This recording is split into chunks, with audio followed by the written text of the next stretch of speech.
I talked before about the natural part that's flat or going in the opposite direction for bump. There's also the idea of how deep the part is. If it's on an angle, if you have a small head shape and a flat head and you need more bump, you're going to want a shorter part so that you can have your bump in here, and then you have this hair here that you can get up higher. Okay?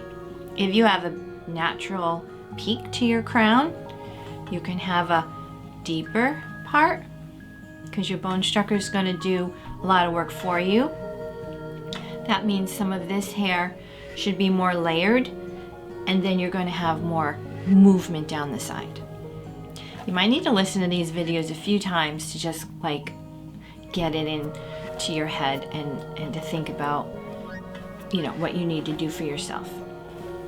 So I'm going to teach you how to set so that we have this beautiful fullness. I've been watching tutorials, and like I said, a lot of people are more worried about the wave and they're not getting a good, clean front around their face. So I'm going to make sure that you learn that.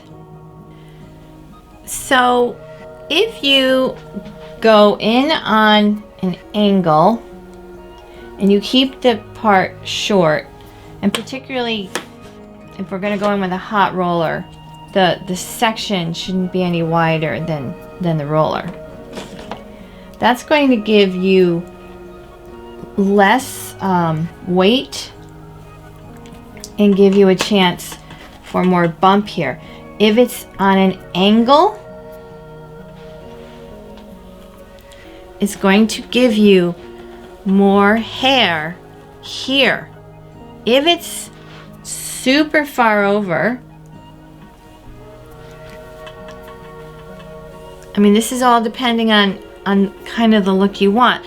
You're stealing hair from here, so you can't get as much fullness. But if you want that flat and you want like a wave in here and you want a high drama pop, then you're gonna go a little bit lower. You're just not gonna get a poof on your crown here. If you might have that great head shape and you don't need it, so you want something that's gonna curve but then just a lot of high drama. Maybe you have a rounder face and you're going to want to lift this up and cut into your round face. So this would be the parting for you. I'm going to also just give you a quick demonstration on how to do a zigzag part. Literally, you just need to keep the comb on the scalp and zigzag back and forth. Don't let that comb come up.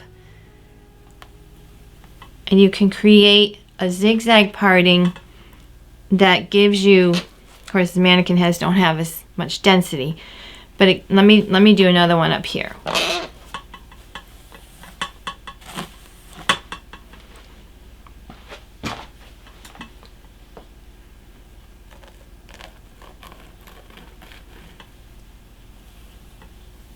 And there you can see there's a zigzag part.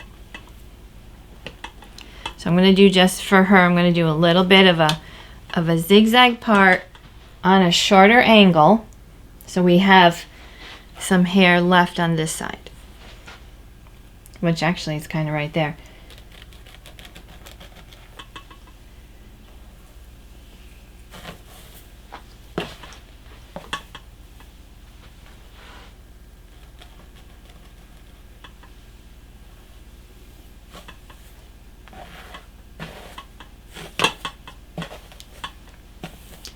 Now, when I teach updos to professionals, I have a particular sectioning system, and I'm going to teach that to you as well, because it's really going to help you stay organized in your hairstyle.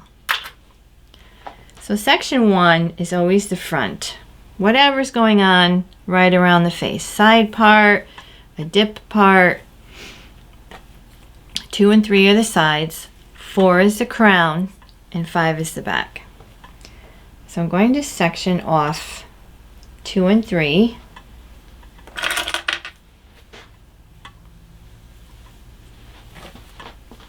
Going to section off 1.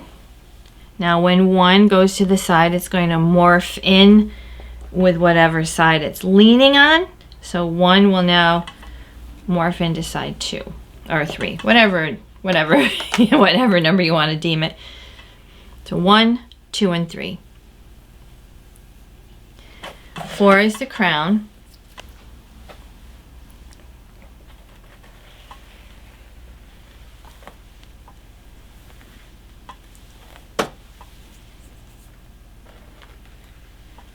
And 5 will be the back. So this will just give you as the mom a little bit more organized approach to doing the hair, and also you for yourself as a contestant an organized approach for doing your hair.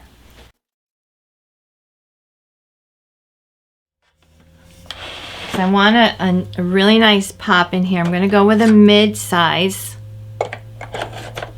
We're going to take a section that basically is as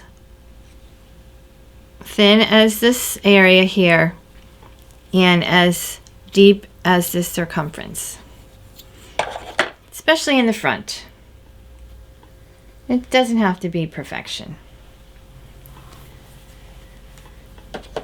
So basically the thickness of this is the thickness of that, and the width is the width of that.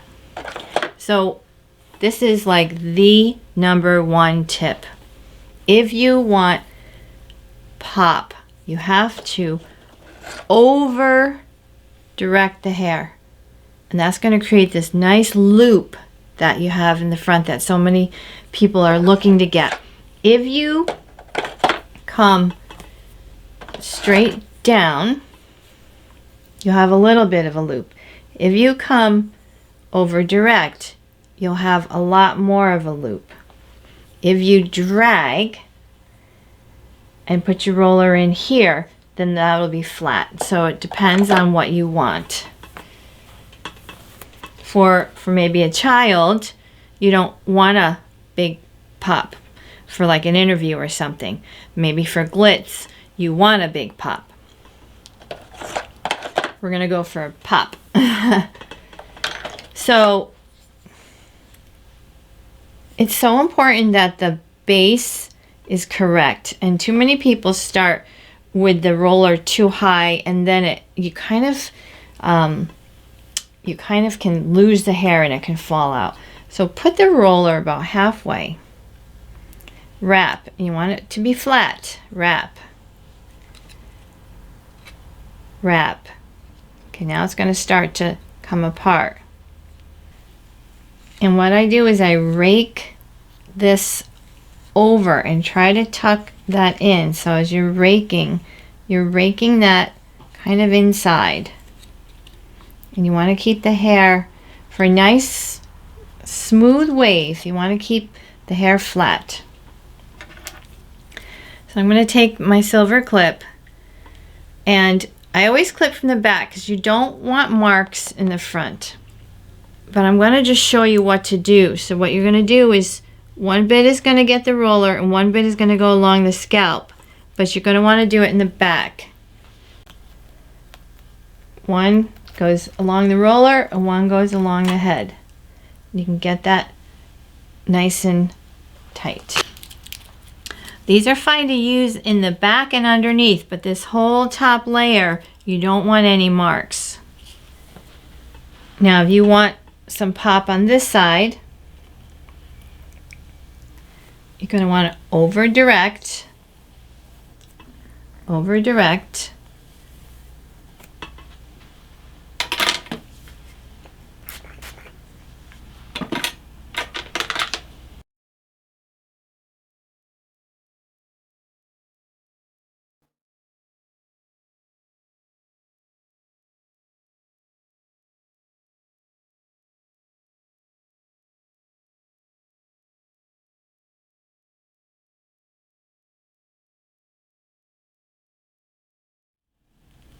and you're going to get them to kiss. So you're going to get this nice pop on both sides.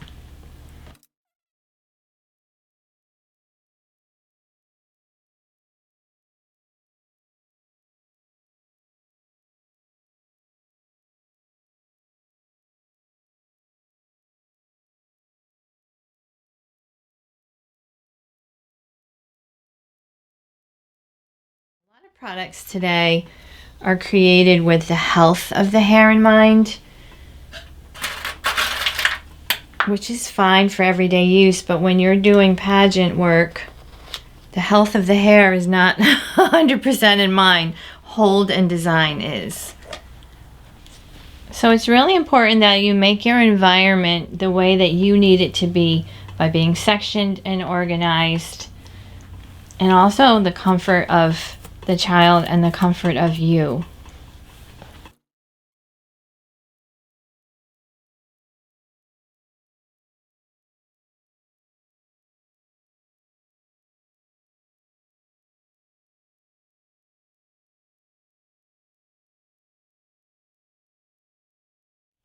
Anytime that you roll in a row, you're always going to get an S pattern.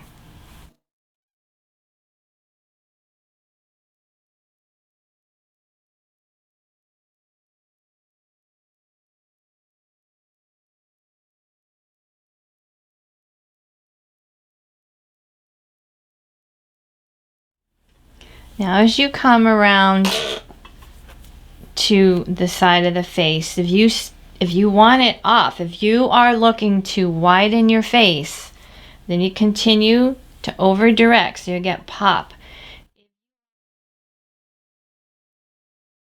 You're going to want to start this downward movement. So if you want to narrow the face, you're going to come out here, and if you want to come off and keep that face opened, you're going to want to come back. The root is so important, and you're really not going to learn that unless it's someone who's really experienced with setting.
I want to come off in a nice fullness as much as I can to create beautiful movement.